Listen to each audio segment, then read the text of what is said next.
Monday, September 23rd, 2024, everyone. Welcome back to Weather on the Go, all your weather coverage. We have a lot to talk about in today's weather video, so let's waste no time and get into it. We're going to be talking about a cooler air mass and humidity that is going to be crashing into the United States with heavy rainfall, and a major hurricane is setting its sights on the southeast. As we go through this week, we're going to break down everything that you need to know in today's weather forecast. Subscribe to the channel. We're very quickly approaching 100,000 subscribers. I appreciate all the support, all the old subscribers, new subscribers, and the support on this channel is awesome. So thank you. Make sure to like the video by giving it a thumbs up down below. And of course, leave any comments, questions, and concerns below. I'll get to those later on after the video.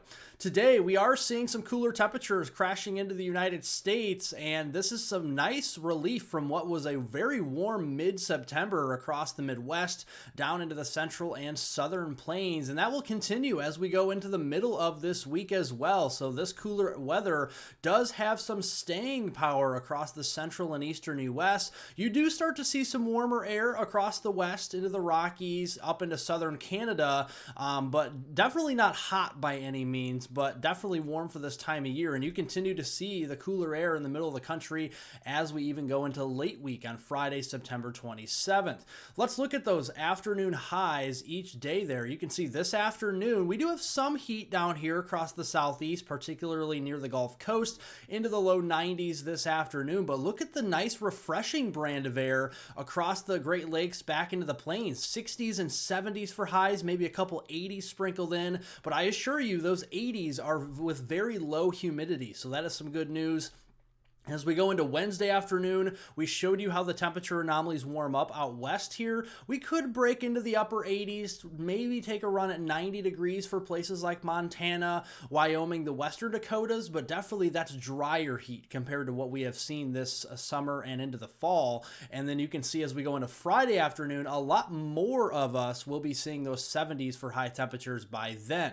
So let's look at the severe weather reports that we did get in from yesterday. This is coming off the weekend. On Sunday, September 22nd. We did have 2 tornado reports across eastern Indiana, some wind reports there even crossing over into Ohio, and some rogue severe weather reports from Kentucky all the way back into the Sooner State of Oklahoma. We do have a marginal risk of severe weather possible today. This is a level 1 out of 5 on the risk scale, 1 being the lowest risk, 5 being the highest, and you can see from areas of Knoxville back there toward Nashville there, up toward Lexington, Paducah, Carbondale, Illinois, all the way back there into Cape Girardeau, into Missouri, Little Rock. Those are the areas that are impacted with that today. Then as we shift off into tomorrow on Tuesday, September 24th, a much larger real estate there with areas of Louisville, Cincinnati, Columbus, Charleston, West Virginia, into the Asheville, North Carolina area, for example, back into Nashville again, Chattanooga, and just north of the Atlanta metro, we have that for tomorrow. And then as we go into Wednesday, more of a general thunderstorm risk. This is a 0 out of 5 in the light green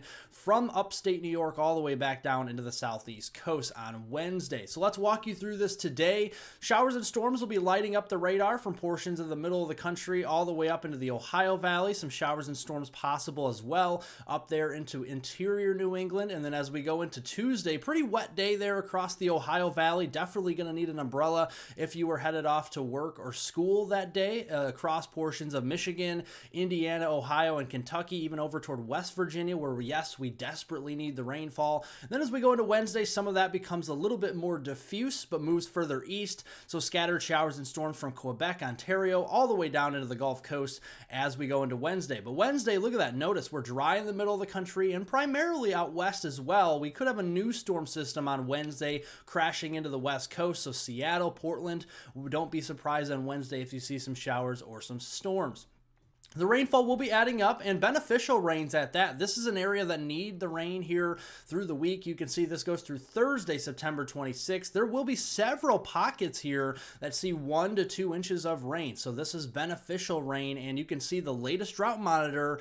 We need the rainfall, especially here in southeastern Ohio and much of the state of West Virginia here, as we are experiencing extreme, exceptional drought, but just widespread, moderate, severe drought across the Ohio Valley. So we'll take the rain any way we can get it here as we go through the week. Now let's turn over to the main story in today's weather forecast. This is the tropical weather outlook from the National Hurricane Center in Miami, Florida. We are watching a high probability of a tropical wave coming off of Africa that could turn into our I-named storm, which could be Isaac, but we're watching Helene, which is more likely to develop over the next 24 to 48 hours here across the Western Caribbean.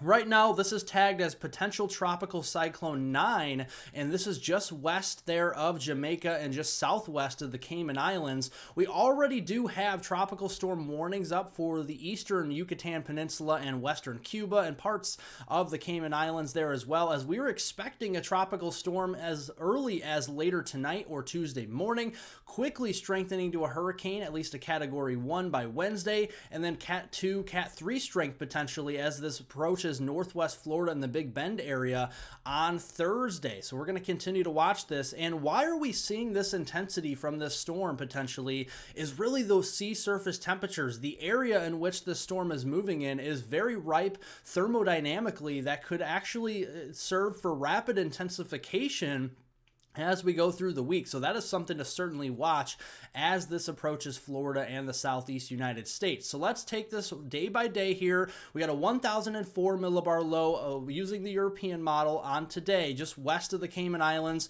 west of Jamaica. As we go to Tuesday, this approaches between the Yucatan Peninsula and western Cuba as a 1000 millibar low, likely a depression or a weak tropical storm here, quickly strengthening to a strong tropical storm, if not a low-end Category 1 hurricane on Wednesday, as it moves into the southeast Gulf of Mexico as a 990 millibar low. Let's look here a little bit closer to home on Florida on Thursday. This looks to develop into potentially a Cat 2, maybe even a Cat 3 hurricane on landfall as it moves into northwest Florida, the Big Bend area potentially on Thursday using the European model. And just comparing some of the models, the GFS much stronger, a little bit further offshore there as we go into Thursday, down to a 947 millibars.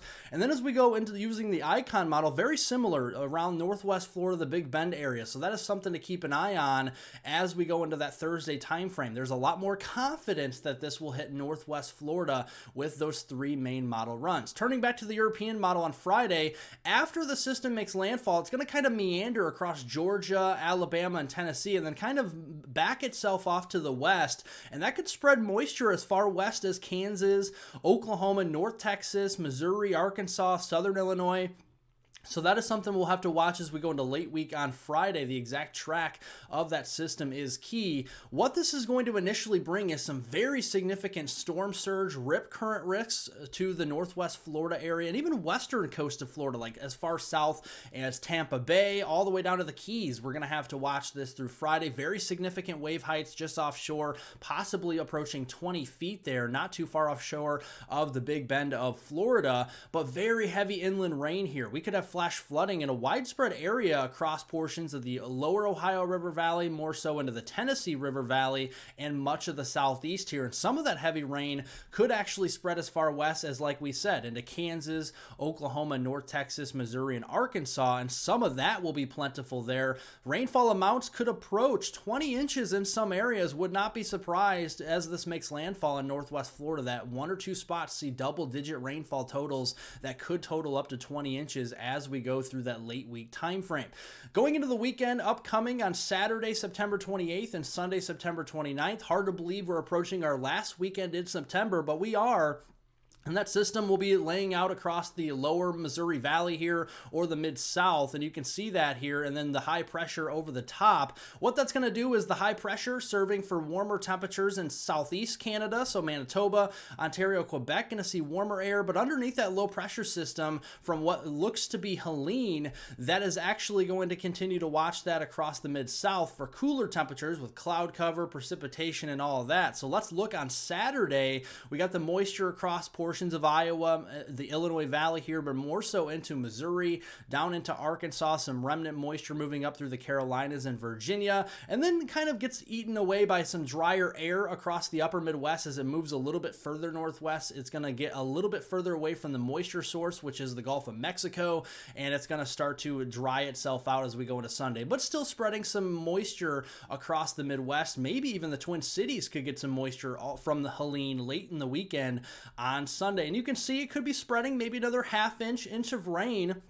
across parts of the Missouri Valley, the Mid-South as we go into the weekend. So a little bit of some wet weather across this part of the country. And quite honestly, we need the rainfall in Missouri too, so we'll take it even as we go into the weekend. Thank you all for watching. Make sure to subscribe to the channel down below for the latest weather information right at your fingertips. We got you covered all things weather here, including Hurricane Helene that is likely to develop this week and make landfall in the state of Florida. Make sure to like the video by giving it a thumbs up, especially if you did like today's weather forecast. Leave any comments, questions, and concerns below. We'll always get to those after my videos, and I hope everyone has a wonderful rest of their Monday out there.